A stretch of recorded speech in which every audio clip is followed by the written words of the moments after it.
이 시간 우리 하나님 말씀을 좀 함께 보겠습니다. 시편 127편입니다.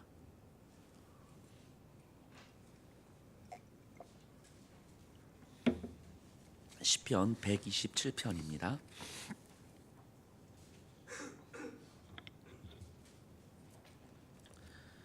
우리 127편 1절에서 5절 우리 한 절씩 교독하도록 하겠습니다. 여호와께서 집을 세우지 아니하시면 세우는 자의 수고가 헛되며 여호와께서 성을 지키지 아니하시면 파수꾼이 깨어 있음이 헛되도다.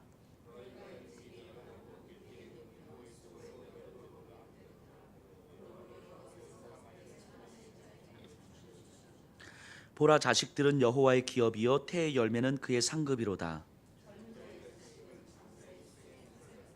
함께 고백합니다. 이것이 그의 화살통에 가득한 자는 복되도다. 그들이 성문에서 그들의 원수와談판할 때에 수치를 당하지 아니하리로다. 아멘.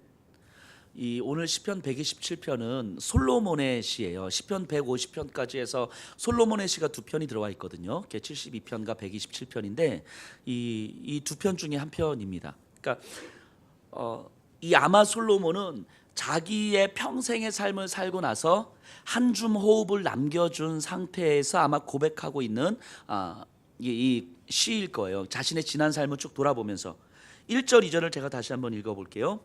여호와께서 집을 세우지 아니하시면 세우는 자의 수고가 헛되며 여호와께서 성을 지키지 아니하시면 파수꾼의 깨어 있음이 헛되도다. 너희가 일찍이 일어나고 늦게 누우며 수고의 떡을 먹음이 헛되도다. 그러므로 여호와께서 그의 사랑하시는 자에게는 잠을 주시는도다. 이 성을 지키는 파수꾼의 수고는 참 값진 거예요. 진짜 값진 건데 그 수고 때문에 성이 지켜지는 것이 아니라고 솔로몬이 이야기하는 거예요. 이른 아침부터 늦은 밤까지 밭을 일구고 가정을 지키는 수고는 너무너무 값진 것인데 그 수고 때문에 가정이 지켜지는 것은 아니다라고 솔로몬은 이야기하는 거예요. 이 하나님께서는 우리의 그 수고, 그 땀을 사용하시지만 그것들 때문에 우리의 가정과 우리의 성이 지켜지는 것이 아니라는 걸 솔로몬이 고백을 해요. 이 127편을 뭐 그렇게 이해하시는 분은 없겠지만 매우 유치하게 우리가 왜곡해서 이해하면 이렇게 이해가 되는 거예요. 그러니까 하나님께서 집을 지키지 아니하시고 성을 지키지 아니하면 아무리 성을 잘 지켜도 그 수고가 헛되구나. 그래서 우리가 안 지켜도 되는구나. 이렇게 유치한 방식으로 우리가 이런 말씀을 이해하시는 분들은 없으시죠. 매우 유치한 해석인 거죠. 그러니까 하나님께서 다 하실 것이니까 우리는 안 해도 되는구나. 뭐 이런 걸 이야기하는 게 아닌 거죠. 나의 게으름을 정당화시키는 방식으로 하나님의 은혜를 사용하는 것이 아니에요. 솔로몬은요. 우리의 땀과 우리의 수고를 하나님께서는 충분히 바라보시고 인정하시고 그것을 사용하시지만 그것 때문에 하나님은 일하시는 것이 아니다라고 이야기하는 거예요. 아버지 하나님의 그 주권과 하나님의 그 일하심을 바라보고 거기에 반응하는 우리를 이야기하는 것이지 우리 때문에 지켜지는 것이 아니다라고 하는 것을 이야기하는 거예요. 그러니까 하나님과 우리와의 관계를 이야기하는 것이지 하나님께서 하실 테니까 우리는 가만히 있어도 되지 이런 방식으로 이야기를 하는 게 아니다라고 하는 거예요. 우리가 그런 우리의 게으름을 정당화시키는 방식으로 하나님의 은혜를 사용해버리면 우리는 진짜 하나님의 은혜가 뭔지 모르는 사람이 돼버리는 거죠. 자, 솔로몬의 삶을 한번 생각해 보세요. 이 솔로몬 말년이거든요. 아마 정말 지난 모든 삶을 돌아보면서 쓰는 고백일 텐데 솔로몬 삶을 우리가 최근 열왕기서를 통해서 살펴보지만 아버지 다윗의 후광을 입어서 왕이 되잖아요. 거기에 하나님께서 지혜까지 더해 주셨어요. 부와 권력과 지혜까지 겸비한 왕이었습니다. 그래서 근방의 나라에서 소문이 나서 많은 사람들이 솔로몬의 지혜를 듣고자 몰려와요. 자, 부와 권력은 솔로몬이 열심히 노력해서 취한 게 아니고 아버지 다윗 때 이미 주어졌던 거예요. 그러니까 이제 금수저로 태어난 거잖아요. 부와 권력이 있었지만 그럼에도 불구하고 하나님 앞에서 어린아이처럼 엎드려서 자신의 자금을 인정했던 솔로몬에게 하나님께서 지혜를 주셨어요. 그래서 하나님께서 그와 함께 하는 거죠. 바꿔 말하면 하나님께서 솔로몬과 함께 하심, 솔로몬은 하나님께 끊임없이 묻고 하나님께 의지하는 것 자체가 솔로몬의 지혜였어요.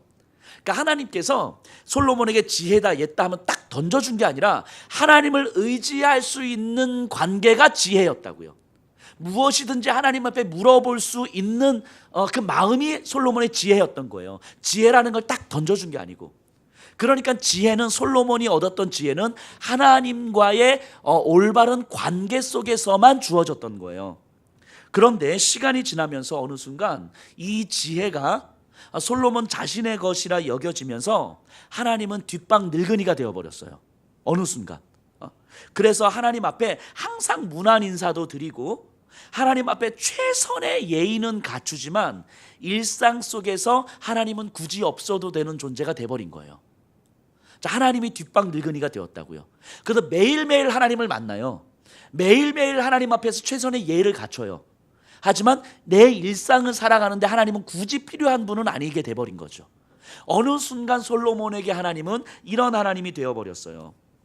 부와 권력이요, 하나님과의 올바른 관계, 지혜로 말미암아 올바르게 사용되어져야 되는데 오히려 솔로몬이 생각하는 그 지혜가 부와 권력의 영향을 받게 됩니다.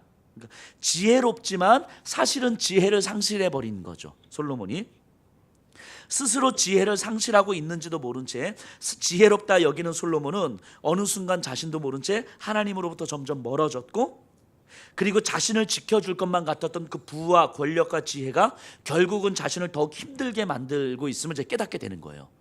아주 쉽게 얘기하면 이런 거예요. 돈을 의지했던 사람은요, 돈이 없으면 죽어요.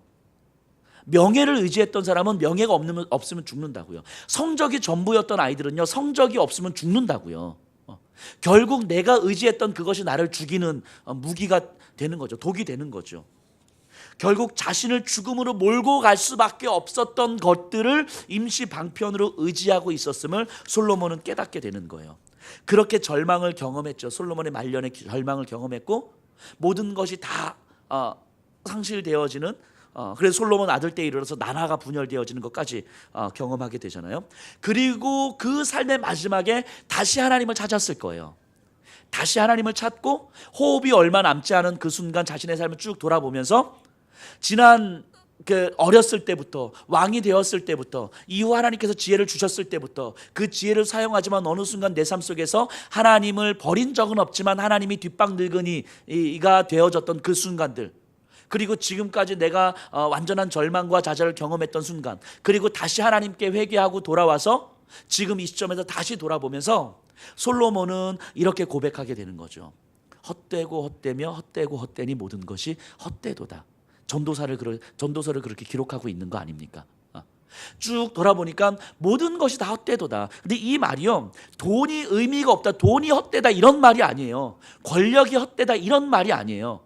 건강이 헛되다 이런 말이 아니라 하나님으로 설명될 수 없는 그 돈이 헛되다고 이야기하는 거죠. 권력은 중요하지만 하나님으로 설명할 수 없는 그 권력이 헛되다고 이야기하는 거예요. 몸의 건강함이 중요하지만 하나님으로 설명할 수 없는 건강은 의미가 없다고 이야기하는 거예요. 근데 어느 순간 하나님과의 관계가 있다고 이야기했지만 자신이 누리고 있었던 부와 권력과 그 지혜와 이 모든 것이 어느 순간은 하나님이 아니어도 그 자체로 존재 가능한 것들이더라는 거예요. 처음엔 안 그랬던 것 같은데 어느 순간 돌아보니까 하나님이 아니어도 내 부는 존재 가능하구나, 내 권력과 지혜는 존재 가능하구나 라고 여겨지게 되는 거죠. 하나님이 아니어도 충분히 이건 가능하겠구나. 그런데 그런 것들이 헛되구나라고 고백하고 있는 거예요. 돌아보니까 하나님으로 설명할 수 없는 그 순간들, 하나님으로 설명할 수 없었던 그 관계들은 내 삶 속에서 다 헛된 것이었구나, 이렇게 고백하는 거예요. 그러니까 솔로몬이 헛되고 헛되며 헛되고 헛되니 모든 것이 헛되도다, 이것은 염세주의를 이야기하는 게 아니에요. 세상과 등지고 가는 걸 이야기하는 게 아니라 세상 한가운데서 나하고 부딪히고 내가 접촉하고 내가 살아가는 그 모든 순간 속에서 하나님의 이유로 설명 가능한 믿음의 시선을 가져야 된다라고 이야기하는 거예요. 오늘 내가 누군가를 만났을 때 그 사람과의 만남을 하나님의 이유로 설명 가능한 삶을 내가 살아간다는 걸 얘기하는 거죠. 내가 오늘도 출근했다고 왔다면 내가 회사에서 출근했던 이 시간들이 하나님의 이유로 설명 가능한 삶을 내가 살겠습니다라고 이야기하는 거예요.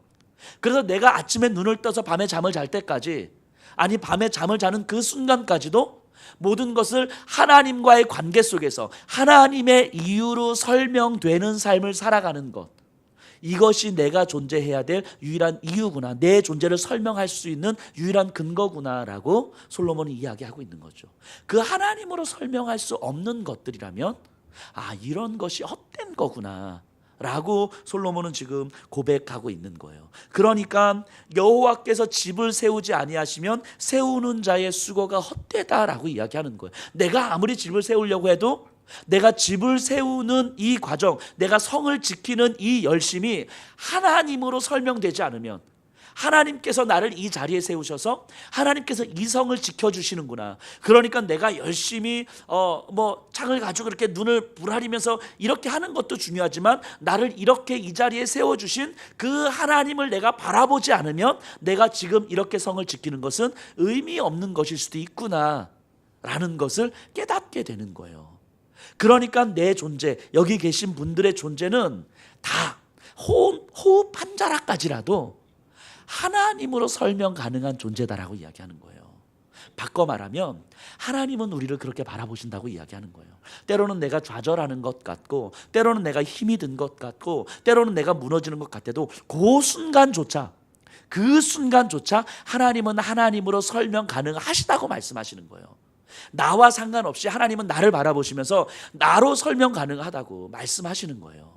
그리고 그것을 우리가 믿음의 눈을 들어서 바라볼 때에 지금의 내 이 순간조차 하나님은 하나님으로 설명하기 원하시는구나, 하나님의 주권을 벗어나서는 존재할 수 없는 삶이라고 하나님은 말씀하시는구나, 내 모든 호흡 한 자락까지라도 하나님 안에서 존재하는 거구나, 하나님은 그러기를 원하시는구나, 그리고 우리에게 그것을 믿음의 눈을 들어서 바라보기를 원하시는구나, 이것이 깨달아지는 거죠. 이 솔로몬이 그의 삶의 말년에 가서 이것을 깨달은 거예요. 그러니까 이 솔로몬의 고백을 보면서 이렇게 생각하시는 분들도 계실 거예요. 지는 다 해봤으니까, 지는 돈도 좀 가져받고 권력도 좀 가져받고 아내도 1000명이었잖아요. 저는 절대 부럽지 않습니다. 이제 격하게 공감하시는.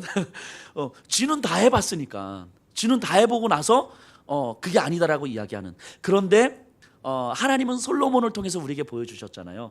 다 해봤는데 그 삶 속에서 얼마나 절망을 경험하고, 얼마나 좌절을 경험하고, 얼마나 아픔과 상처를 경험했던가. 그러니까 그 아픔과 상처와 절망을 우리에게 보여주시면서 굳이 그렇게 절망과 아픔을 경험하지 않아도 내가 솔로몬을 통해서 보여주고 있지 않냐고. 이 세상은 솔로몬의 1000명의 아내를 부러워하고 솔로몬의 부귀 영화를 부러워하지만, 우리가 열왕기상을 통하여서 계속해서 공부했던 것처럼 그 솔로몬의 부귀 영화를 세상은 부러워하지만 그 부귀 영화로 인하여서 솔로몬은 좌절과 절망의 길을 걸어갈 수밖에 없었던. 근데 그것을 하나님은 우리에게 보여주시는 거잖아요. 그 부귀 영화가 우리에게, 세상은 부러워하지만 적어도 하나님을 믿는 우리에게, 그리스도인인 우리에게는 그것이 부러움이 대상이 아니라 그것은 하나님 손에 딱 붙들려 있어서 하나님께서 주시면 받는 거고, 하나님께서 거두어 가시면 언제든지 거두어 가실 수 있는 거라고. 솔로몬에게 가장 중요했던 건 하나님 앞에서 작은 아이라고, 내가 정말 한없이 연약한 존재라고 무릎 꿇고 엎드려서 이 많은 백성을 내가 어떻게 재판합니까? 하나님, 나에게 하나님의 마음을 들을 수 있는, 듣는 마음을 주십시오라고 엎드렸던 그 모습이 솔로몬에게는 가장 귀한 모습이라고 하나님은 말씀하고 있는 거잖아요. 그것이 솔로몬에게 가장 큰 지혜라고 말씀하고 있는 거잖아요. 근데 그가 누리고 있었던 모든 것들 때문에 그 어린 나이와 같은 모습, 하나님께 엎드렸던 그 모습을 어느 순간 잃어버리고 있는, 그래서 하나님을 뒷방 늙은이 취급하고 있는 그 모습, 그래서 하나님에 대해서 최선의 예의를 갖추지만 하나님께서 하실 일들을 내 삶 속에서 배제시켜 놓고 살아가는 그 모습, 그 모습이 솔로몬에게 절망의 지름길이었다고 우리에게 보여주고 있는 거죠. 그런 우리에게 다시 한번 질문 던지는 거잖아요. 그럼에도 불구하고 그 부귀 영화가 부럽냐고 이야기하는 거죠. 그 1000명의 아내가 부럽냐고 이야기하는 거죠. 그러고 나서 솔로몬이 그 삶의 마지막에 왔을 때 돌아보니까 그게 사실은 정말 하나님으로 설명될 수 없었던 그 부귀영화가 사실은 나에게는 가장 큰 아픔이었고 가장 큰 절망이었다고 고백하고 있는 거죠. 아무런 의미가 없는 것들이었다고. 헛되고 헛되며 헛되고 헛되니 모든 것이 헛되도다. 그것을 솔로몬의 그 삶의 마지막에 고백하고 있었던 거잖아요. 그리고 우리에게 이 얘기를 하고 있는 거잖아요. 그러니까 우리로 하여금 모든 것이 헛되니까 그냥 다른 거 하지 말고 교회 하루 24시간 1년 360일 교회에서 기도만 하십시오. 이런 거 얘기하는 게 아닌 거잖아요. 우리의 일상 속에서 우리에게 허락된 삶의 현장 속에서 이 현장 어떻게 하나님의 이유로 이 현장을 설명해 갈 수 있을 것인가. 끊임없이 우리로 하여금 하나님의 이유를 이 땅 가운데서 찾으라고 이야기하는 거죠. 근데 그렇지 않으면 어느 순간 우리는 우리의 욕망으로 움직일 수밖에 없는 거죠. 내 경험으로 움직일 수밖에 없는 거죠. 내 지식으로 움직일 수밖에 없는 거죠. 그러다 보면 결국은 솔로몬의 전철을 밟게 되는 거예요. 이 솔로몬의 고백을 보면서 오늘 우리의 삶 그리고 내일 또 하루 펼쳐질 우리의 삶을 우리가 하나님 앞에 구해봤으면 좋겠어요. 하나님, 오늘 이 예배를 드리고 집에 가는 그 길, 집에 가서 밤에 잠자리에 들 때까지 그 시간, 내가 내 남편과 내 아내와 만나야 되는 그 시간, 내가 우리 자녀들과 만나야 되는 이 시간에 하나님, 이 작은 시간들을 어떻게 하나님으로 설명할 수 있을까요? 어떻게 하나님의 이유로 설명할 수 있을까요? 하나님 앞에 묻는 거예요. 하나님 앞에 고민하는 거예요. 그러면서 나에게 주어진 한 시간 한 시간을 살아내는 거죠. 그렇게 오늘이 마지막인 것처럼 살아내고 또 내일 우리에게 시간이 주어지면 내일이 마지막인 것처럼 살아내는 거죠. 하나님의 이유를 물어가면서. 이것이 하나님과 동행하는 삶 아닙니까? 그래서 이 땅 가운데 힘의 논리와 돈의 논리에 우리가 마음을 빼앗긴 채 끌려가는 삶이 아니라 오직 하나님의 이유로 돈을 바라보고 하나님의 이유로 명예를 바라보고 하나님의 이유로 우리의 자존심을 바라보는 그 하나님과 동행함으로 우리의 삶을 하나님으로 끊임없이 설명해 갈 수 있는 그런 삶. 그런 삶이 바로 저와 여기 계신 분들의 삶이어야 되지 않겠습니까? 하루하루 그렇게 살다 보면 우리에게는 어느 순간 주님 앞에 서는 그날이 오는 거죠. 그렇게 주님 앞에 설 때에 주님, 하루하루 주님의 이유를 설명하려고 몸부림치다가 왔습니다. 이렇게 주님 앞에 이야기할 수 있어야 되지 않겠습니까? 여기 계신 분들이 이런 삶을 사셨으면 좋겠습니다. 우리가 경험하는 모든 순간, 모든 일들, 모든 관계를 하나님의 이유로 설명 가능한 삶을 우리의 삶 속에서 정말 그렇게 살아내셨으면 좋겠습니다. 우리